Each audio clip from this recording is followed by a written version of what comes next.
ತಡಿಯಂಡಮೋಳ್ ಬೆಟ್ಟದಲ್ಲಿ ಕೇರಳ ಮೂಲದ ಯುವತಿ ನಾಪತ್ತೆಯಾಗಿದ್ದ ಪ್ರಕರಣವು ಕೊಡಗಿನಲ್ಲಿ ಗೊಂದಲದ ವಾತಾವರಣ ಸೃಷ್ಟಿಸಿದೆ. ಘಟನೆಯ ತನಿಖೆಗೆ ನಾಪೋಕ್ಲು ಠಾಣೆಯಲ್ಲಿ ಬಿಜೆಪಿ ದೂರು ದಾಖಲಿಸಿದೆ. ಇತ್ತ ಕರ್ನಾಟಕ ಭಾಷಾ ಅಲ್ಪಸಂಖ್ಯಾತರ ಒಕ್ಕೂಟದ ಅಧ್ಯಕ್ಷ ಪ್ರತೀಕ್ ಪೊನ್ನಣ್ಣ ಜಿಲ್ಲಾ ಪೊಲೀಸ್ ವರಿಷ್ಠಾಧಿಕಾರಿಗಳಿಗೆ ಮನವಿ ಪತ್ರ ಸಲ್ಲಿಸಿ ಸೂಕ್ತ ತನಿಖೆಗೆ ಆಗ್ರಹಿಸಿದ್ದಾರೆ. ಕೇರಳ ಮೂಲದ ಶರಣ್ಯ ಅವರ ಬ್ಯಾಕ್ಗ್ರೌಂಡ್ ವೆರಿಫಿಕೇಶನ್ ನಡೆದಿದ್ದರೆ ಯಾವ ಮಾನದಂಡದಲ್ಲಿ ನಡೆದಿದೆ? ಶರಣ್ಯ ಹೇಳಿದ ಘಟನೆಗಳ ಬಗ್ಗೆ ಸೂಕ್ತ ಸಾಕ್ಷ್ಯ ಇದೆಯಾ? ಪತ್ರಿಕಾ ಪ್ರಕಟಣೆ ನೀಡದೆ ಆಕೆಯನ್ನು ಕೇರಳ ರಾಜ್ಯಕ್ಕೆ ಕಳುಹಿಸಲು ಕಾರಣ ಏನು? ಅರಣ್ಯ ಇಲಾಖೆ ಚೆಕ್ಪೋಸ್ಟ್ನಲ್ಲಿ ಸಿಸಿಟಿವಿ ಕ್ಯಾಮೆರಾ ಹಾಳಾಗಿರುವುದು ನಿಮ್ಮ ಗಮನಕ್ಕೆ ಬಂದಿದ್ಯಾ? ಇವರ ವಿರುದ್ಧ ಕಾನೂನು ಅಡಿಯಲ್ಲಿ ಸುಮೋಟೋ ದೂರು ದಾಖಲಾಗಿದೆಯೇ ಎಂಬ ಪ್ರಶ್ನೆಗಳನ್ನು ಎಸ್ಪಿ ಅವರ ಮುಂದಿಟ್ಟಿದ್ದಾರೆ. ಈ ವೇಳೆ ಪ್ರಕರಣದ ಕುರಿತು ಮಾತನಾಡಿದ ಎಸ್ಪಿ ಬಿಂದುಮಣಿ, ತಡಿಯಂಡಮೋಳ್ಗೆ ಟ್ರೆಕ್ಕಿಂಗ್ ಬಂದಿದ್ದ ಕೇರಳದ ಶರಣ್ಯ ಕಾಣೆಯಾಗಿರುವ ಕುರಿತು ಏಪ್ರಿಲ್ 2ರಂದು ಮಾಹಿತಿ ಸಿಕ್ಕಿದ ತಕ್ಷಣ ನಾಪೋಕ್ಲು ಠಾಣೆಯಲ್ಲಿ ಮಿಸ್ಸಿಂಗ್ ಕೇಸ್ ದಾಖಲಿಸಿಕೊಂಡು ಹುಡುಕಾಟ ನಡೆಸಲಾಯಿತು. ಏಪ್ರಿಲ್ 5ರಂದು ಶರಣ್ಯ ಪತ್ತೆಯಾಗಿದ್ದು ಆಕೆಯಿಂದ ಹೇಳಿಕೆ ಪಡೆದು ಕೇರಳಕ್ಕೆ ಕಳುಹಿಸಲಾಗಿದೆ. ಇದೀಗ ಸಾಮಾಜಿಕ ಜಾಲತಾಣಗಳಲ್ಲಿ ಹಲವು ಪ್ರಶ್ನೆಗಳು ಎದ್ದಿದ್ದು, ಏಪ್ರಿಲ್ 7ರಂದು ನಾಪೋಕ್ಲು ಠಾಣೆಯಲ್ಲಿ ಮನವಿ ಸ್ವೀಕರಿಸಿ ತನಿಖೆ ಆರಂಭಿಸಿದ್ದೇವೆ. ಆಕೆಯನ್ನು ಭೇಟಿಯಾಗಿ ಹೇಳಿಕೆ ಪಡೆಯುವಾಗ ಆಕೆಯ ಬಗ್ಗೆ ಯಾವುದೇ ಸಂಶಯ ಉಂಟಾಗಿಲ್ಲ ಎಂದು ಹೇಳಿದರು. 2ನೇ ತಾರೀಕು ಏಪ್ರಿಲ್ ತಿಂಗಳಲ್ಲಿ ಒಬ್ಬರು ಮಹಿಳೆ ಟ್ರೆಕ್ಕಿಂಗ್ ಹೋದಾಗ ಕಾಣೆಯಾಗ್ತಾರೆ ಅಂತ ನಮಗೆ ಒಂದು ಮಾಹಿತಿ ಸಿಗುತ್ತೆ. ಅದ್ರ ಮೇಲೆ ನಾವು ಒಂದು ಮಿಸ್ಸಿಂಗ್ ಪರ್ಸನ್ ಕೇಸನ್ನು ನಾವು ನಾಪೋಕ್ಲು ಪೊಲೀಸ್ ಸ್ಟೇಷನಲ್ಲಿ ದಾಖಲೆ ಮಾಡ್ತೀವಿ. ಅದಾದ ನಂತರ 5ನೇ ತಾರೀಕು ಏಪ್ರಿಲ್ ನಮಗೆ ಅವ್ರು ಸಿಕ್ಕಿದ್ದಾರೆ ಅಂತ ನಮಗೆ ಗೊತ್ತಾಗುತ್ತೆ. ಅರೌಂಡ್ 5:30 PM ನಮಗೆ ಅವರು ಸಿಕ್ಕಿದ್ದಾರೆ ಅಂತ ಗೊತ್ತಾಗುತ್ತೆ. ಅದಾದ ನಂತರ ಅವರ ಹೇಳಿಕೆಯನ್ನು ಪಡ್ಕೊಂಡು ಮತ್ತು ನಮ್ಮದು ಪ್ರೊಸೀಜರ್ಸ್ನ ಮುಗಿಸಿ ಅವ್ರನ್ನ ನಾವು ಕಳಿಸ್ಕೊಡ್ತೀವಿ.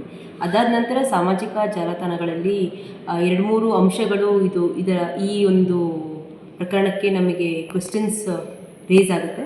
ಸೊ ಅದಕ್ಕೆ ಸಂಬಂಧಪಟ್ಟಂತೆ ನಿನ್ನೆ ಅಂದರೆ 7ನೇ ತಾರೀಕು 7th ಏಪ್ರಿಲ್ ನಮಗೆ ನಾಪೋಕ್ಲಿ ಒಂದು ಪೆಟಿಷನ್ ರಿಸೀವ್ ಆಗುತ್ತೆ.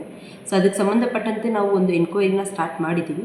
ಇವತ್ತು ಸಹ ಒಂದು ನಮಗೆ ಪೆಟಿಷನ್ ರಿಸೀವ್ ಆಗಿದೆ. ಸೊ ಅದನ್ನು ಇದರ ಜೊತೆ ಸೇರಿಸ್ಕೊಂಡು ಒಂದು ಎನ್ಕ್ವೈರಿ ಮಾಡಿ, ಆ ಎನ್ಕ್ವೈರಿ ಆದ ನಂತರ ಅದರದ್ದು ಪ್ರೊಸೀಡಿಂಗ್ಸ್ ಅಥವಾ ಫೈಂಡಿಂಗ್ಸ್ ಏನು ಬರುತ್ತೆ ಅದನ್ನು ನಾನು ತದನಂತರ ಒಂದು ಪ್ರೆಸ್ ನೋಟಲ್ಲಿ ಎಲ್ಲರಿಗೂ ತಿಳಿಸ್ಕೊಡ್ತೀನಿ. ನೋಡ್ತೀವಿ ಫಸ್ಟು ಯಾವ ರೀತಿಯಾದಂತಹ ಒಂದು ಪ್ರಶ್ನೆಗಳನ್ನ ಕೇಳಿದ್ದಾರೆ ಅನ್ನೋದ್ರ ಮೇಲೆ ಅವ್ರನ್ನ ಕರೆಸೋದು ಬೇಡೋ ಅಥವಾ ಹೇಳಿಕೆ ಪಡ್ಕೊಳ್ಳೋದು ಬೇಡೋ ಅದ್ರ ಮೇಲೆ ನಾವು ತೀರ್ಮಾನ ಮಾಡ್ತೀವಿ. ಸಿಕ್ಕ ಸಂದರ್ಭದಲ್ಲಿ ಅವರ ಹೇಳಿಕೆನೇ ಪಡ್ಕೊಂಡಿದ್ದೀವಿ. ಅದಾದ ನಂತರ ನಾವು ಮೆಡಿಕಲ್ ಮಾಡಿ ಒಂದು ಪ್ರೊಸೀಜರ್ಸ್ ಏನೇನಿರುತ್ತೆ ಅದನ್ನು ಮುಗಿಸಿ ನಾವು ಕಳಿಸ್ಕೊಡ್ತೀವಿ.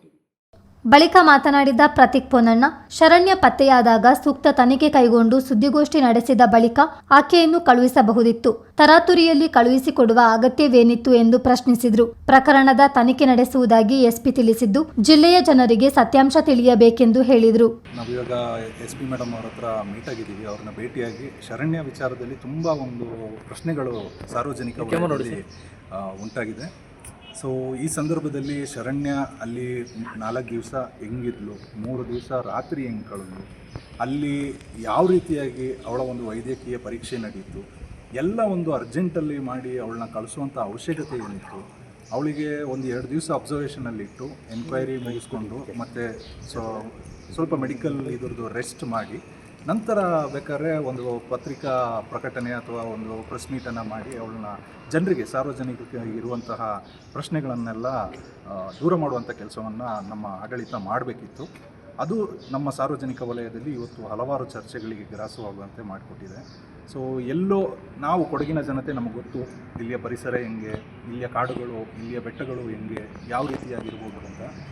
ಈ ಒಂದು ಹೆಣ್ಣುಮಗಳು ಅಲ್ಲಿಂದ ಬಂದಿರೋದು ಒಳ್ಳೆಯದೇ, ನಾವೆಲ್ಲರೂ ಅದನ್ನು ಮೆಚ್ತೀವಿ. ಅವಳು ಇವತ್ತು ಒಳ್ಳೆಯದಾಗಿ ಬಂದಿದ್ದಾಳೆ, ನಮ್ಮೆಲ್ಲರಿಗೂ ಅವರು ಒಂದು ಇನ್ಸ್ಪೈರಿಂಗ್ ಅಂತ ಹೇಳೋಕ್ಕೆ ಇಷ್ಟಪಡ್ತೀನಿ. ಬಟ್ ಅವಳು ಯಾವ ರೀತಿಯಾಗಿ ಕಳೆದ್ಲು, ಯಾವ ರೀತಿಯಾಗಿ ಅವಳು ಹೇಳುವಂಥ ಕಥೆಯನ್ನು ಮ್ಯಾಚ್ ಮಾಡಿದಾರ, ಅದಕ್ಕೆ ಸಾಕ್ಷ್ಯಗಳಿದೆಯಾ, ಅಲ್ಲೋಗಿ ಆ ಸ್ಥಳಗಳನ್ನೆಲ್ಲ ನೋಡಿದಾರ, ಅದನ್ನೆಲ್ಲ ಸಾರ್ವಜನಿಕರಿಗೆ ಇವತ್ತು ಹೇಳ್ಕೊಡ್ಬೇಕಾಗುತ್ತೆ. ಈ ಒಂದು ವಿಚಾರದಲ್ಲಿ ಸಾರ್ವಜನಿಕರಲ್ಲಿ ಹಲವಾರು ಪ್ರಶ್ನೆಗಳು ಉಂಟಾಗಿದೆ.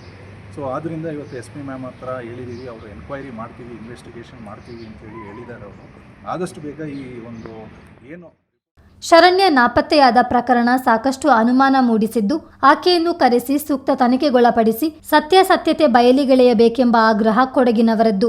ಜಿಲ್ಲೆಯ ಜನರ ತೆರಿಗೆ ಹಣದಲ್ಲಿ ಆಕೆಯ ಹುಡುಕಾಟ ಕಾರ್ಯಾಚರಣೆ ನಡೆದಿರೋದ್ರಿಂದ ಘಟನೆಯ ಸಮಗ್ರ ತನಿಖೆ ನಡೆಯಬೇಕೆಂಬ ಒತ್ತಾಯ ಕೇಳಿ ಬರ್ತಿದೆ. ಚಿತ್ತಾರ ನ್ಯೂಸ್, ಮಡಿಕೇರಿ.